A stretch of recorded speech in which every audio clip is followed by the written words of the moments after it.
Речиси 300 милиони евра се инвестираат за нова опрема и темелна модернизација на армијата за прв пат од постоењето на вооружените армиски сили. На оваа тема разговарам со министерот за одбрана, господинот Зоран Јулевски.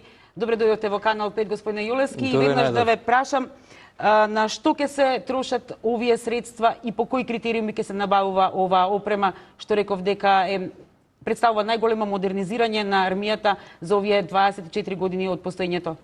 Армијата Република Македонија, односно Министерство за одбрана на Република Македонија, во 2014 година донесе долгорочен план за развој на армијата, кој што беше усвоен од страна на владата во јануари 2014 година. По преземањето на функција министер започнавме со реализација на овој проект, имено формирав 12 тимови кои што ги анализираа потребите за модернизација на армијата Република Македонија. Тие работеа скоро една година, 10 месеци. Просто на оваа работа дојдоа со предлози со кој тип на опрема и кои карактеристики таа опрема треба да ги има армијата. Ги поминавме овие одлуки врз основа на процедурата која што е во Министерство, односно во армијата Република Македонија, на управната група каде што членови сум јас како министер, меѓутоа и началникот на Генералштабот, заменикот на началник на Генералштабот, директорот на Генералштабот и заменикот министер и државниот секретар во Министерството за одбрана. Овие проекти за модернизација на армијата се во повеќе сфери, набавка на оклопни возила, исто современа технологија која што е потребна за армијата, вооружени системи, меѓутоа и модернизација на дел од средствата со кои што веќе армијата располага. Ова е период на имплементација на овој проект е 10 години и е прилично осмислен и битно е да се каже дека тој е целосно компатибилен со потребите за главната мисија на армијата, заштита на територијалниот интегритет и суверенитет на Република Македонија, меѓутоа и целосно компатибилно со нашите НАТО аспирации. Имено Република Македонија во периодот во преговорите за пристап кон НАТО има добиено партнерски цели и поголемиот дел од опремата е согласно со овие НАТО партнерски цели. Така. Дали целата опрема ќе се набавува од странство или ќе има и дел што ќе се произведува кај нас? Можно значено е што ние во овој период на набавка се обратиме само до производителите на ваква опрема. Тоа се производители во земји членки на НАТО или партнери на НАТО, бидејќи опремата е целосно компатибилна со НАТО. Дел од активностите ќе се вршат на територијата на Република Македонија. И тоа ја користам прилика да ја запознам македонската јавност дека во понеделник ќе дојде веќе по трет пат еден инвеститор од Соединените американски држави кој што наскоро ќе започне да гради фабрика за производство на муниција според НАТО стандардите и одредено вооружување. Со тоа Република Македонија ќе стане дел на мапата на НАТО земјите каде што се произведе овој вид на опрема. И уште една работа, сигурно ќе треба целата ова опрема, за да се ракува со целата ова опрема, да има и добро образован кадар.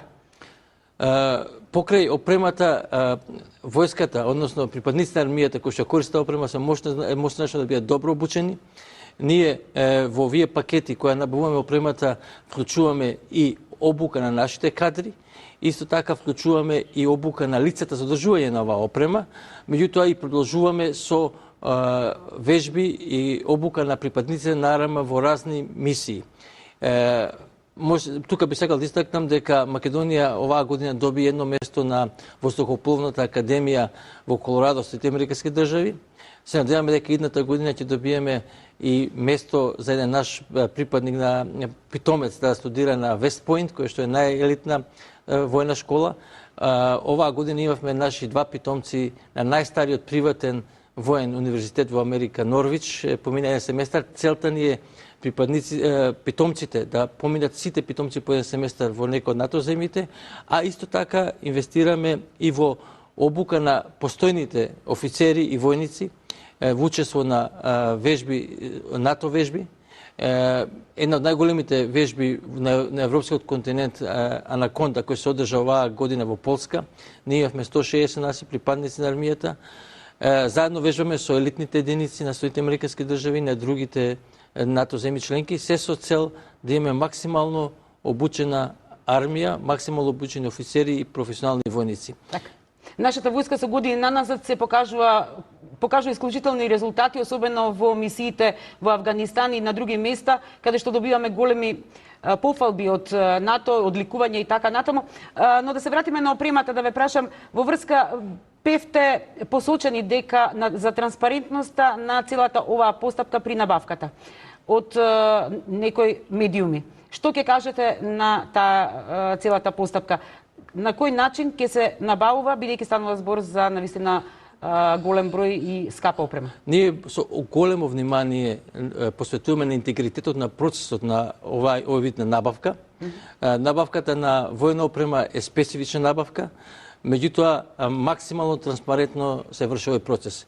Има неколку елементи кои што се битни во момент да се истакнат. Прво, спецификацијата на потребната опрема и карактеристиките на таа опрема е подготвен од 12 интегрални тимови, проектни тимови, во кои што членувале и генерали и полковници, над 120 лица од армијата на Република Македонија. Компаниите кои што се поканети да дадат своји понуди се производители, значи не се трговци, и се компании од земји членки на НАТО или партнери на НАТО. А понудите ги доставаат во затворен коверт. Внатре во коверт има два коверти, едниот е со техничките спецификации. Ние имаме за секој проектен тим, имаме за секоја набавка, имаме и техничка екипа, која што ставена од зависи од потребите и од сложеноста од 6-7, па може и 15 експерти, кои што го евалуираат техничкиот дел од понудата, и вториот коверт е финансиската понуда. Од кој ќе ги разгледаме овие два документи, кои што се некои прилично обимни, над 100, 150, 200 страници, ние доставуваме прашања за соодветни појаснувања од страна на производителите. Тие доаѓаат, ги покануваме на преговори во Министерството, се направи записник од преговорите и, што е многу битно, во втората фаза повторно бараме да ни достават ревидирана понуда во затворен коверт, кој што го доставуваат до одреден датум во Министерството.